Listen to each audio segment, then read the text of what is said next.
We should do a weekly scribble hour scheduled with a private link and send it out to all our rooms. And anybody That game who's is so around- much fun. anybody Right, that's who's around and available comes. that's another one I wanted to record playing. Yeah. That one is super fun. Yeah. What? Scribble.io. It's fun.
What time is Keith coming?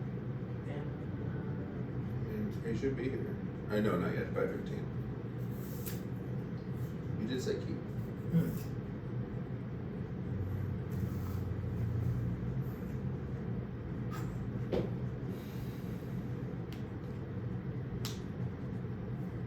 All right, that's the frame, eh? Yeah. Let's try switching. Yeah. Let's try switching. You got longer legs. It's better. That's probably better. Okay. Sit down. This is funny, huh? Okay, all right. Holy moly. Which leg cross is better? Okay, is it recording already? It is. Oh my goodness. Okay, all right. Okay, hold on. Let me see if I can get this thing working, and then we'll whip it out real quick. Okay. What are you gonna talk about? Huh? What are you going? Just a few IELTS speaking prompts. You have the prompts. And then, You have yes. the prompts. Yeah. And then whatever else comes to mind.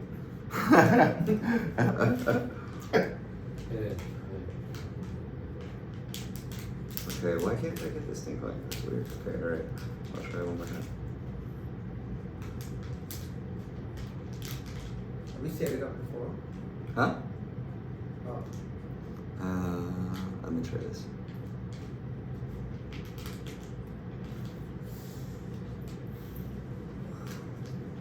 It's not working. Maybe YouTube Live another day. We're gonna have to. It's browser permissions. It's not able to. Yeah. It's browser permissions. Yeah. I have to tweak it. Yeah. Play around with it. Okay.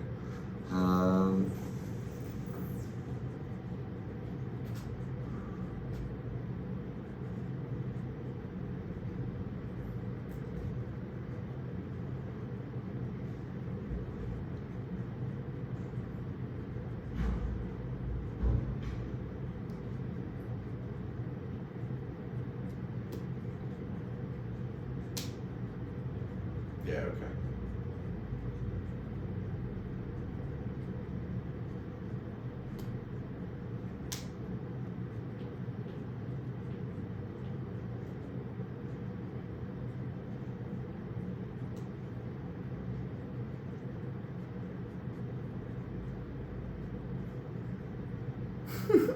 Okay, all right, let's see here. Behind the scenes and framing, number 1. And then bracket here, IB show number 6. Okay, here we go. Okay, we'll say no, it's not made for kids. All right, here we go. Smile for a thumbnail. Okay, all right. Okay, I'm gonna go like this here, and I gotta pull this up. We're having screen issues.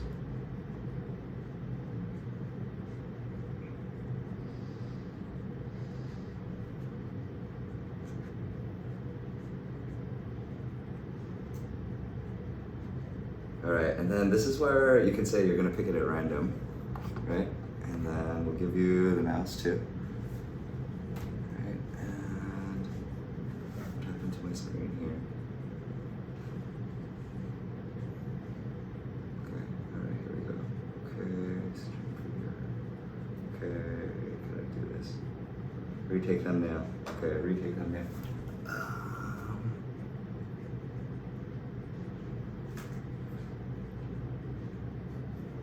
Okay, here we go. Okay, mouse check. Let's do a mouse check. Mouse check is there. Okay, alright. Here we go. Okay, oh, sorry. Okay, alright. I think you can click the button. Alright, onward. Alright, gentlemen, we are going live in 3, 2, 1. Okay, hello everyone. This is a behind the scenes video. I'm Paul and this is... And my name is Kyle, and we are here to do an unrehearsed run through of a few things, just test a new setting and a new style of producing things. If it works well and we like it and we don't get too bored, we may actually make some real content using this. Exactly. And so Kyle's gonna randomly ask me a few IELTS speaking prompt questions. And I'll do my best to answer them, and then after that we'll see what we get into based on the discussion content. So let's start with a random one. The first prompt is, who do you usually write to and what do you write about? I usually write to my team. I think that the most important thing about writing is being able to speak your mind and maintain strong relationships with the people that you care about.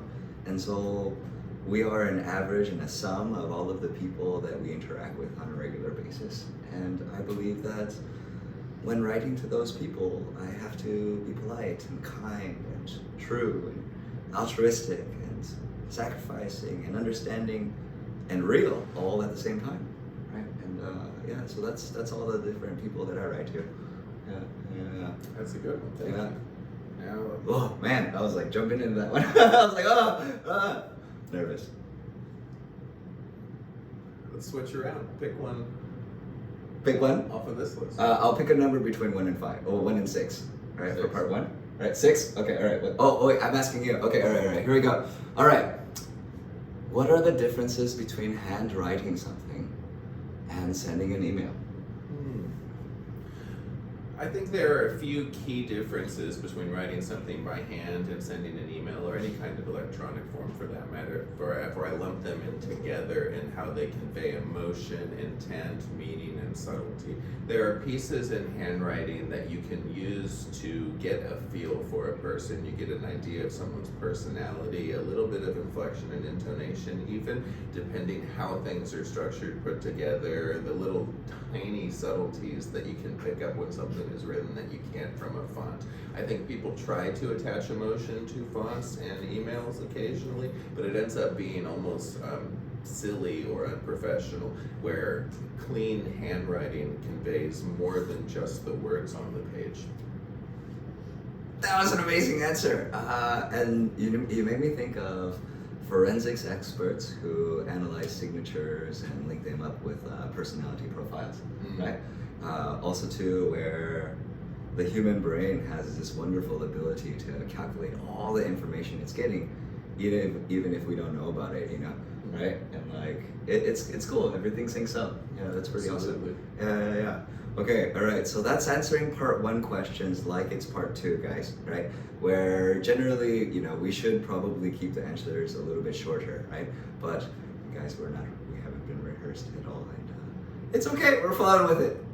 All right, now it looks like we're going to the next mock test, right? So this is a mock test from 2020, IELTSonlinetests.com, right? And it's from September speaking there.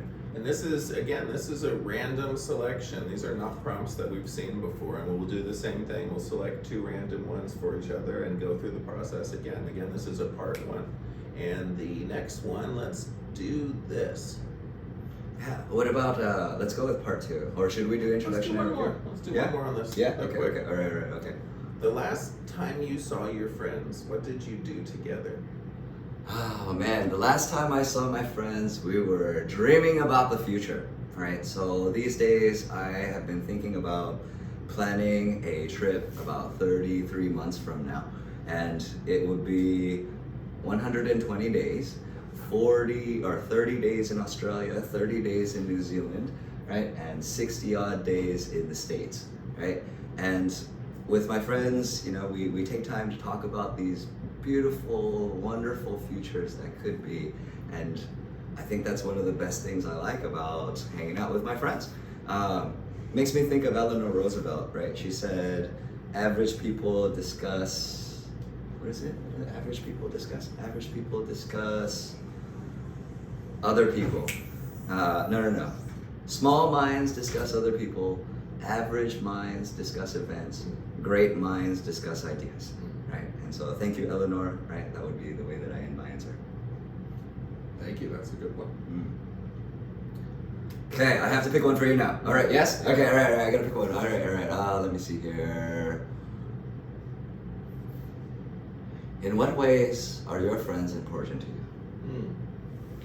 If I look back on how my friends are important to me and in what ways, it's evolved and it's changed over the year. I think it's been a natural evolution. One, I think as most people start to get older, relationships shift. There are likely fewer people that they would call friends. And for me, I found that I valued the close friends and relationships that I had in a different way, especially as I entered into the latter half of my 20s and into my 30s now.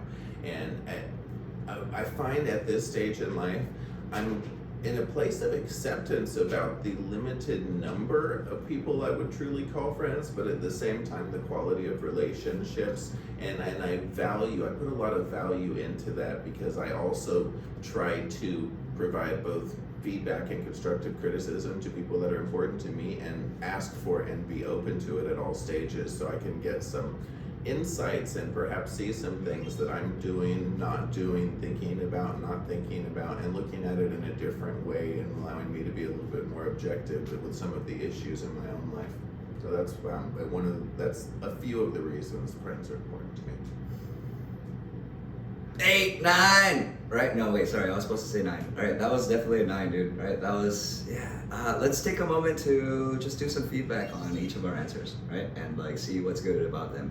One of the first things I liked about this is that, you know, if you're taking the test and you're talking to an examiner or you're being recorded on Duolingo with biometrics scanning your face, you're gonna want to try to place yourself in a setting like this, you know, where if you can put your mindset there, right, and it's just talking about your life and trying to sync up things that are really about your life and then use that to answer these questions, I think everything will be a lot easier, right? And that's something I saw both of us do, actually. Yeah. I don't know,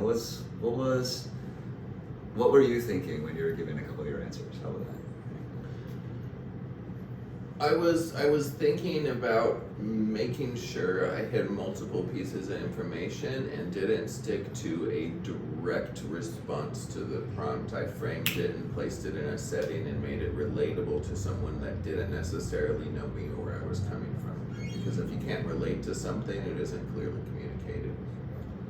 That makes me think of how the answer doesn't need to always be linear, right? It's that you can start on the topic and go away from it a little bit and then find ways to sync it just in the way that you feel yourself answering the question.